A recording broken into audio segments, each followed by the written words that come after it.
is this colorful place? This is WordNest Junior Kids channel. We learn with fun. Hey, Brother Peacock, what's today's word?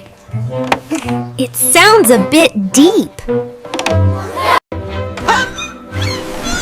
Today's word is existence.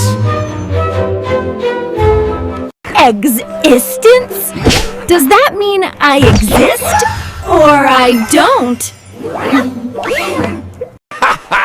Existence means to be, to exist, to be present. So if I'm sitting in class, does that mean I have existence? Absolutely. You are, therefore you exist. And what if I haven't done my homework?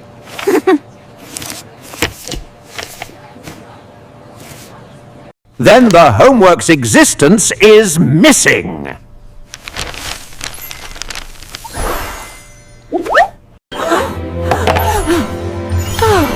Anything visible or felt, that's existence. Exactly.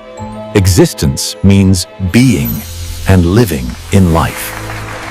Bye-bye, kids. See you in the next video. Take care, children. See you soon with a new word.